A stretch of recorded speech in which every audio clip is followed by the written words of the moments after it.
Hi friends, Chennai super Kings அணியை பற்றி தான் இப்போ நம்ம பார்க்க போகிறோம். அதற்கு முன்னாடி இது போன்ற சூப்பரான ஸ்போர்ட்ஸ் செய்திகளுக்கு ரெட் கலர் பாக்ஸை கிளிக் பண்ணி நம்ம சேனலை சப்ஸ்கிரைப் பண்ணுங்கள். கூடவே பக்கத்தில் இருக்க பெல் சிம்பலை கிளிக் பண்ணி எங்களுடைய அப்டேட் செய்திகளை உடனுக்குடன் தெரிஞ்சுக்கோங்க.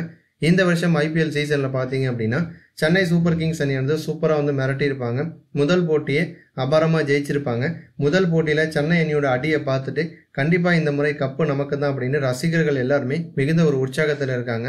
முதல் போட்டியில் சென்னை அணி ஜெயிக்கிறதுக்கு முக்கியமான காரணம் யார் அப்படின்னு பார்த்தோன்னா பிராவோ தான். பிராவோ மிரட்டியிருப்பார் முதல் போட்டியில். பிராவோ சூப்பராக அடிச்சிருந்தாலுமே கடைசி நேரத்தில் கை கொடுத்தது யாது அப்படின்னா கேதர் ஜாதவுக்கு அந்த போட்டியில் காலில் அடிபட்டிருக்கும். பாதியிலே போயிருப்பார். அதன் பிறகு பார்த்தீங்கன்னா கடைசி விக்கெட்டாக இறங்கி அவரால் ஓட முடியாது. இருந்தாலுமே 6-4 அடித்து சூப்பராக சென்னை சூப்பர் கிங்ஸ் அணியை ஜெயிக்க வச்சிருப்பார். ஜாதவுக்கு காலில் காயம் ரொம்ப தீவிரமாக இருக்குது. தொடர்ந்து சிகிச்சை கொடுத்துட்ருக்காங்க. அவருக்கு ஓய்வு தேவை அப்படின்னு சொல்லியிருக்காங்க. அதனால் பார்த்தீங்க அப்படின்னா இனிமேல் வரக்கூடிய போட்டிகளில் கேதர் ஜாதவ் சென்னை அணியில் விளையாட மாட்டார் அப்படின்னு தெரிவிச்சிருக்காங்க.